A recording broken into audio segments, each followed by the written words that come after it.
नमस्कार, स्वागत है आपका आरोही क्लासेस में। आज हम पढ़ेंगे संस्कृत की शिक्षण विधियाँ। संस्कृत की शिक्षण विधियों को हम डिटेल में समझेंगे अच्छे से कि संस्कृत की शिक्षण विधियाँ कितने तरीके की होती हैं, उनकी क्या क्या प्रविधियाँ हैं। तो चलिए शुरू करते हैं आज का टॉपिक, संस्कृत की शिक्षण विधियाँ। अगर आप टेट, सुपर टेट या सी टेट की तैयारी कर रहे हैं तो आप हमारे चैनल से जुड़ सकते हैं। भाषा शब्द संस्कृत की भास धातु से बना है, जिसका अर्थ है बोलना या कहना। भाषा शब्द किससे बना है? संस्कृत की भास धातु से बना है, जिसका अर्थ है बोलना या कहना। तो संस्कृत की भास धातु से भाषा शब्द का निर्माण हुआ है।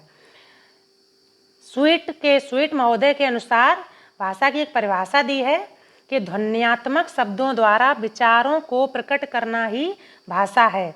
स्वीट के अनुसार क्या है कि ध्वन्यात्मक शब्दों द्वारा, ध्वनि के शब्दों के द्वारा विचारों को, अपने विचारों को प्रकट करना ही क्या है? भाषा है। तो आज हम पढ़ रहे हैं शिक्षण विधियाँ। तो पहले हम समझते हैं शिक्षण किसे कहते हैं, इसके बाद समझेंगे शिक्षण विधियाँ किसे कहते हैं। पहला हमारा शिक्षण किसे कहते हैं। तो शिक्षण क्या होता है? कक्षा में पाठ्यक्रम को लेकर शिक्षक व छात्र के बीच होने वाली सुव्यवस्थित अंतःक्रिया शिक्षण कहलाती है। शिक्षण हम किसे कहते हैं कि जब कक्षा में पाठ्यक्रम को लेकर, जो पाठ पढ़ाया जा रहा है, जो पाठ्यक्रम निर्धारित किया गया है, शिक्षक और छात्र के बीच सुव्यवस्थित जो अंतःक्रिया होती है, सुव्यवस्थित ढंग से जो अंतःक्रिया हो रही है, उसको क्या कहते हैं? शिक्षण कहते हैं। भाषा के दो रूप होते हैं। भाषा के कितने रूप होते हैं? दो रूप, मौखिक और लिखित। तो भाषा के दो रूप हो गए। शिक्षण किसको कहते हैं कि छात्र और शिक्षक के बीच जो सुव्यवस्थित अंतःक्रिया होती है वो शिक्षण कहलाती है। और भाषा के दो रूप, मौखिक और लिखित। इसके बाद भाषा के चार कौशल होते हैं। तो भाषा के जो चार कौशल होते हैं कौन कौन से हैं? सुनना, बोलना, पढ़ना और लिखना।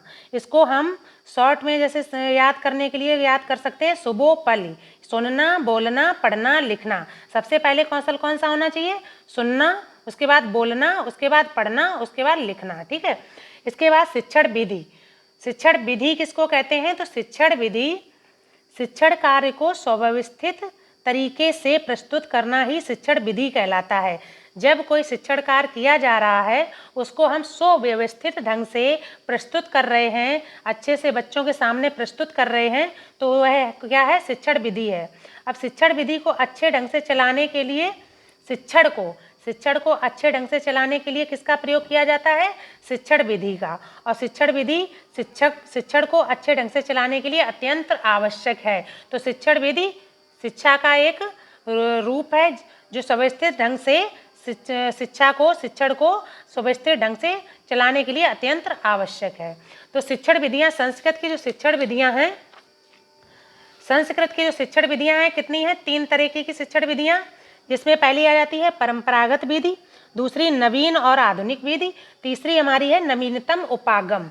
अब इसमें पहली हमारी जो विधि है परंपरागत विधि। तो परंपरागत विधि में क्या है? पाठशाला विधि आ जाती है और दूसरी आ जाती है व्याकरण अनुवाद विधि। तो पाठशाला विधि को और कई नामों से परंपरागत जो विधि है उसके अंतर्गत आती हैं ये दो विधियां। ठीक है, पाठशाला विधि और व्याकरण अनुवाद विधि। तो पाठशाला विधि के क्या क्या नामों से और जानते हैं? गुरुकुल पद्धति, व्याकरण पद्धति, प्राचीन पद्धति, पंडित पद्धति आदि नामों से जाना जाता है। तो अगर पाठशाला विधि ना आकर गुरुकुल पद्धति, व्याकरण पद्धति, प्राचीन, पंडित पद्धति आता है तो हम क्या समझेंगे कि पाठशाला विधि है। ठीक है, तो इन नामों से भी पाठशाला विधि को जानते हैं। दूसरी कौन सी आ जाती है? व्याकरण अनुवाद विधि। और व्याकरण अनुवाद विधि को क्या कहते हैं? भंडारकर विधि भी कहा जाता है। तो आज हम अपने वीडियो में पहली जो परंपरागत विधि है उसके अंतर्गत पाठशाला विधि और व्याकरण विधि को डिटेल में पढ़ेंगे। इसके बाद हमारी जो विधियां बचेंगी नवीन, आधुनिक और नवीनतम उपागम। तो इन विधियों को हम अगले वीडियो में कवर करेंगे क्योंकि वीडियो लंबा हो जाएगा। तो आप हमारे साथ बने रहिए पूरे वीडियो में। हम अच्छे से समझेंगे परंपरागत विधि के अंतर्गत पाठशाला विधि। पाठशाला विधि किसे कहते हैं? तो संस्कृत शिक्षण में दो विधियां हैं, परंपरागत, प्राचीन या मौलिक विधियां। ठीक, परंपरागत, प्राचीन या मौलिक विधियां संस्कृत शिक्षण में। इसमें पाठशाला विधि यानी गुरुकुल परंपरा इसी को गुरुकुल परंपरा भी कहा जाता है और व्याकरण अनुवाद विधि। तो पाठशाला विधि है उस सबसे प्राचीनतम विधि है। तो सबसे प्राचीनतम विधि कौन सी हमारी है? पाठशाला विधि। इसे पंडित प्रणाली, परंपरागत प्रणाली के नाम से भी जाना जाता है। हमने यहाँ पर नाम आपको क्लियर कर दिए हैं कि गुरुकुल पद्धति, व्याकरण पद्धति, प्राचीन पद्धति, पद्धति या पंडित प्रणाली या परंपरागत प्रणाली के नाम से किसको जाना जाता है? पाठशाला विधि को। तो 17वीं शताब्दी में जो यह विधि होती थी, 17वीं शताब्दी में आश्रमों, विद्यापीठों में नियमित रूप से चलती थी। जो ये पाठशाला विधि है ये 17वीं शताब्दी में आश्रमों, विद्यापीठों में नियमित रूप से चलती थी। धीरे धीरे ये उपेक्षा का शिकार होती गई और धीरे धीरे लोगों का रुझान कम हो गया। इसमें उपनयन संस्कार के बाद विद्या आरंभ होता था। तो क्या इसका है? जैसे पहले बच्चों को उपनयन संस्कार के द्वारा गुरुकुल में भेज दिया जाता था, वहाँ गुरु उसको पंडित प्रणाली के द्वारा, परंपरागत प्रणाली के द्वारा शिक्षा देते थे। बालक वहीं रहता था जहाँ गुरुकुल में, वहीं रहता था, वहीं उसका खाना पीना सोना होता था और अच्छे से वहाँ पर वह विद्या को आरंभ करता था, विद्या को ग्रहण करता था। तो इसी विधि को कहा गया पाठशाला विधि। तो पाठशाला विधि की कई प्रविधियाँ भी हैं, उन प्रविधियों को हम जान लेते हैं। पाठशाला विधि की प्रविधियाँ, पाठशाला विधि की जो प्रविधियां हैं उनके अंतर्गत क्या आ जाता है? मौखिक या व्यक्तिगत विधि, सूत्र विधि, परायण विधि, वाद विवाद विधि, व्याख्या विधि, प्रश्नोत्तर विधि, कथा कथन विधि, कथा नायक विधि, भाषण विधि और व्याकरण विधि। इन सभी प्रविधियों को हम डिटेल में अच्छे से समझेंगे कि आखिर मौखिक और व्यक्तिगत विधि क्या होती है, सूत्र विधि क्या होती है, परायण विधि किसे कहते हैं, वाद विवाद विधि को हम डिटेल में समझेंगे, व्याख्यान विधि किसे कहते हैं, प्रश्नोत्तर विधि क्या होती है। ये संस्कृत की विधियां हैं और ये पाठशाला विधि के अंतर्गत प्रविधियां आ रही हैं। ठीक है।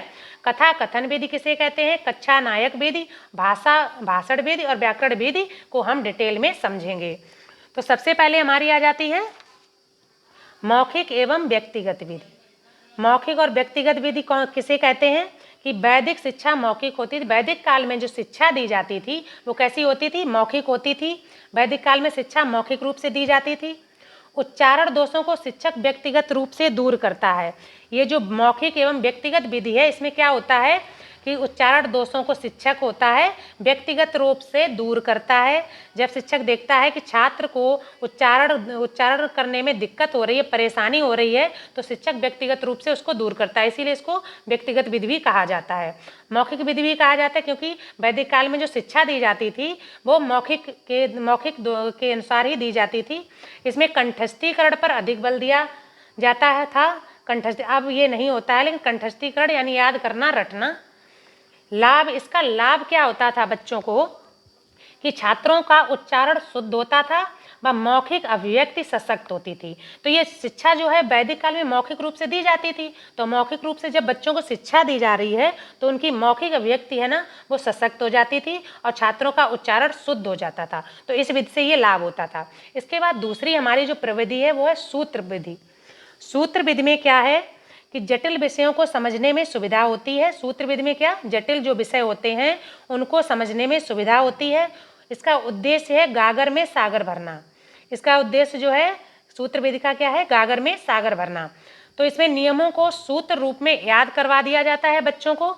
तो बच्चे उसको नियमों को याद कर लेते हैं और नियमों को याद करने के बाद जटिल से जटिल विषय को आसानी से हल कर लेते हैं, अपने सवालों को हल कर लेते हैं।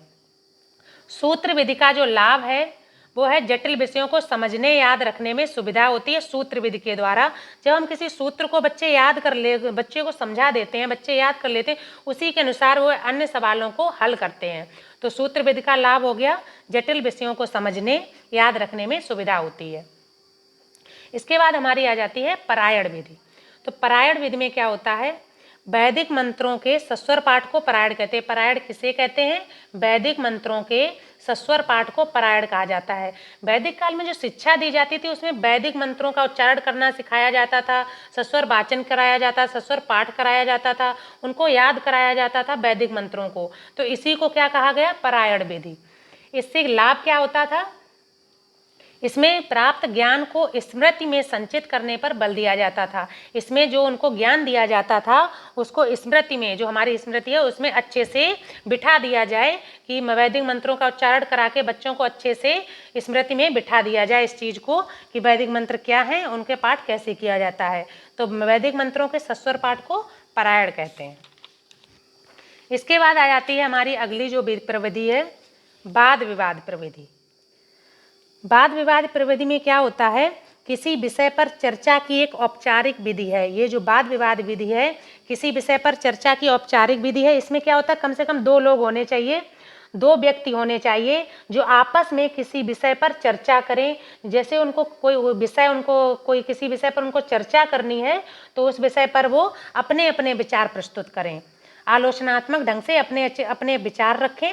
तो जब 2 लोग आपस में एक अपने अपने विचार किसी एक विषय पर रखते हैं, एक दूसरे को अपने अपने विचार देते हैं, तो वो हमारी कौन सी विधि हो जाती है, वाद विवाद विधि। तो जो पहले प्राचीन काल में शास्त्रार्थ और संवाद जो होते थे, इसी के उदाहरण है। पहले प्राचीन काल में शास्त्रार्थ होते थे, ठीक है, किसको कितना ज्ञान है उस तरीके से आपस में वाद विवाद करते थे, तो इसी को वाद विवाद विधि कहा जाता है। इससे जो लाभ होता है छात्रों को वो क्या होता है, तर्क शक्ति का विकास हो जाता है और भाव प्रकाशन भी होता है। इसमें अपने वो भाव रखते हैं तो इसमें भाव प्रकाशन भी होता है और तर्क शक्ति का अच्छे से विकास भी हो जाता है वाद विवाद विधि में। इसके बाद हमारी जो अगली विधि आ जाती है, व्याख्यान विधि। व्याख्यान विधि में क्या है, छात्रों की शंकाओं का समाधान करने के लिए गुरु व्याख्या विधि का अनुकरण करते थे। प्राचीन काल में, पहले ज़माने में प्राचीन काल में छात्रों की जो शंकाएं होती थीं, छात्रों की शंकाएं, उनका समाधान करने के लिए क्या करते थे, गुरु होते थे, वो व्याख्यान देते थे, किसी विषय पर अपना पूरा व्याख्यान देते थे, विस्तृत में उनको बच्चों को समझाते थे, कि ये विषय का पूरा निचोड़ उनको बच्चों को देते थे। तो ये व्याख्यान विधि कही गई है, तो जिसमें गुरु व्याख्या के द्वारा छात्रों की शंकाओं का समाधान करते थे। इससे लाभ क्या हुआ कि विषय की विस्तृत जानकारी होती है। व्याख्यान विधि से क्या होता है, विषय के बारे में हमको विस्तृत जानकारी मिलती है। अगली हमारी जो आ जाती है प्रविधि वो है प्रश्नोत्तर विधि।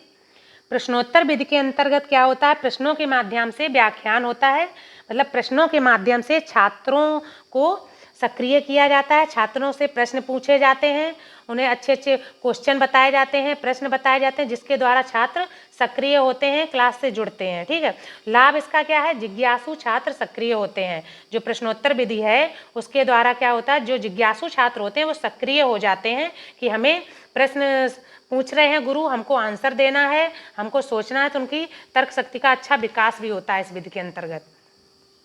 इसके बाद हमारी अगली आ जाती है कथा कथन विधि। तो कथा कथन जो विधि है, इसमें क्या होता है, विषय वस्तु से संबंधित कहानी कहना।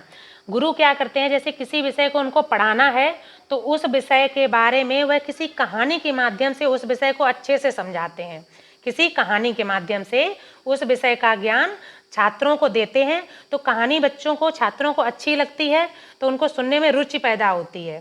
तो यहाँ पे क्या, कहानी कथा कथन के द्वारा गुरु अपने बच्चों को जो संबंधित विषय होता है उससे संबंधित कहानी सुनाते हैं, और कहानी सुनाने के साथ उस विषय से संबंधित जानकारी छात्रों को देते हैं। इससे लाभ क्या होता है, अध्ययन को रुचिकर व सरल बनाने में सहायक। कहानी के द्वारा हम किसी विषय को रुचिकर बना सकते हैं और सरल बना सकते हैं। इसके बाद जो आ जाती है कक्षा नायक विधि। कक्षा नायक विधि मतलब जिसमें आजकल जो हमारे स्कूल में मॉनिटर बनाए जाते हैं उन्हीं को प्राचीन काल में कक्षा नायक कहा जाता था, ठीक है। तो इसमें क्या है, मेधावी छात्र, जो बच्चे अच्छे होते हैं पढ़ने में, जो बच्चे अपने क्लास में अच्छे होते हैं, मेधावी छात्र होते हैं, वो गुरुकुल में क्या करते थे कि जिस दिन गुरुजी नहीं है या गुरुजी किसी वजह से छात्रों को शिक्षा नहीं दे पा रहे हैं, पढ़ा नहीं पा रहे हैं, तो जो मेधावी छात्र होते थे वो अन्य छात्रों को पढ़ाते थे, तो वो कक्षा नायक विधि कहलाती थी। जब कोई कक्षा का कोई मेधावी छात्र गुरुकुल के अन्य छात्रों को पढ़ाता है तो वह कक्षा नायक विधि में आ जाता है।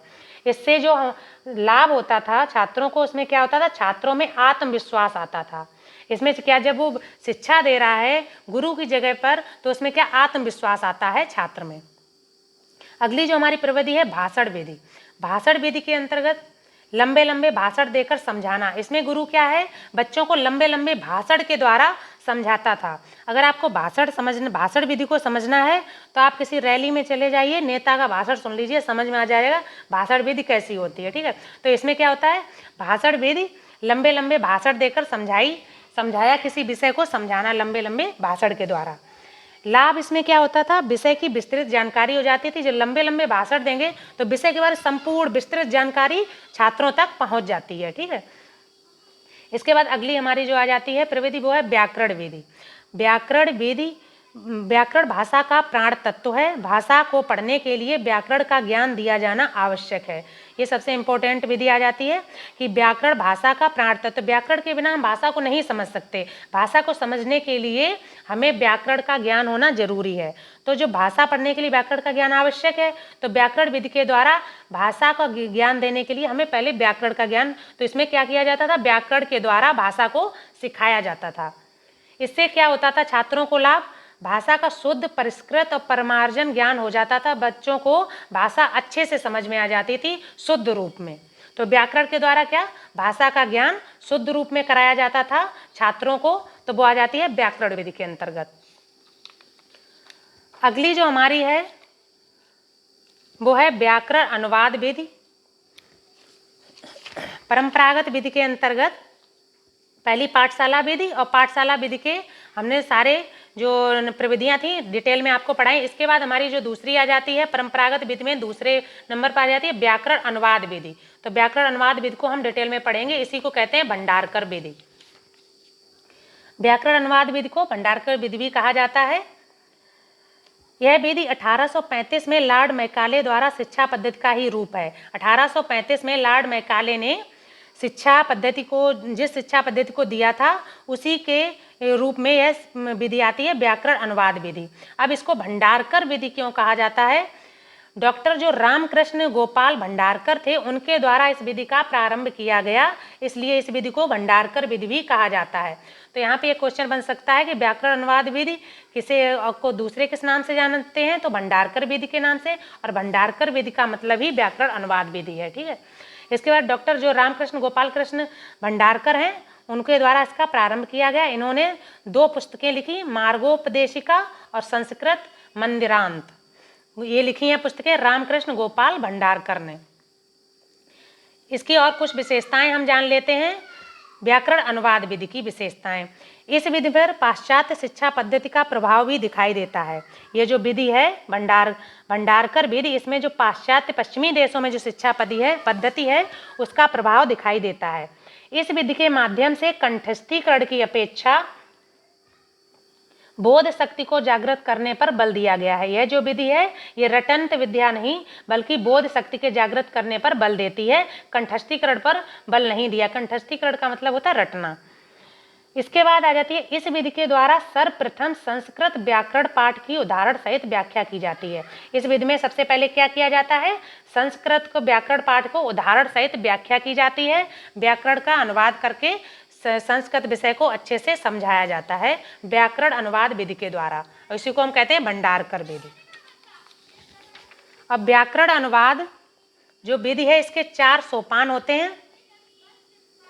व्याकरण अनुवाद विधि के 4 सोपान कौन कौन से, व्याकरण पाठ के अंतर्गत क्या, उदाहरण सहित व्याख्या व अभ्यास कराना। व्याकरण पाठ के अंतर्गत उदाहरण सहित व्याख्या व अभ्यास कराना व्याकरण अनुवाद का प्रथम सोपान। द्वितीय सोपान के अंतर्गत क्या किया जाता है कि प्रथम भाषा संस्कृत से द्वितीय भाषा अंग्रेजी में अनुवाद। प्रथम भाषा किसको माना गया, संस्कृत को, और द्वितीय भाषा किसको, अंग्रेजी को। तो द्वितीय सोपान के अंतर्गत क्या किया जाता है कि संस्कृत से अंग्रेजी में अनुवाद कराया जाता है। द्वितीय सोपान के अंतर्गत प्रथम भाषा संस्कृत से द्वितीय भाषा अंग्रेजी में अनुवाद कराया जाता है। तीसरे सोपान के अंतर्गत क्या आ जाता है कि द्वितीय भाषा अंग्रेजी से प्रथम भाषा संस्कृत में अनुवाद। इसमें क्या, जो द्वितीय भाषा अंग्रेजी है अब इसमें अंग्रेजी से संस्कृत में अनुवाद कराया जाता है तृतीय सोपान के अंतर्गत। तो यहाँ पर प्रथम जो द्वितीय सोपान है उसके अंतर्गत क्या किया जाता है, संस्कृत से अंग्रेजी में, और तृतीय सोपान के अंतर्गत अंग्रेजी से संस्कृत में अनुवाद करना सिखाया जाता है। इसके बाद चौथा जो आ जाता है शब्दकोश का ज्ञान। बच्चों को अच्छे से शब्दकोश का ज्ञान कराया जाता है। तो ये है व्याकरण अनुवाद विधि के 4 सोपान, व्याकरण पाठ, इसके बाद प्रथम भाषा संस्कृत से द्वितीय भाषा अंग्रेजी में अनुवाद, द्वितीय भाषा अंग्रेजी से प्रथम भाषा संस्कृत में अनुवाद और शब्दकोश का ज्ञान। तो ये आ जाते हैं। तो आज हमने संस्कृत जो शिक्षण विधि पढ़ी हैं उनमें हमने पढ़ा है परंपरागत विधि को, इसके अंतर्गत पाठशाला विधि और व्याकरण अनुवाद विधि। अब हम अगले वीडियो में पढ़ेंगे, क्योंकि वीडियो लंबा हो जाएगा, तो अगले वीडियो में हम पढ़ेंगे नवीन आधुनिक विधि और इसकी प्रविधियाँ और इसके बाद नवीनतम उपागम के बारे में डिटेल में। अगर आपको हमारा टॉपिक पसंद आता है तो please like and subscribe Aarohi classes. Thank you.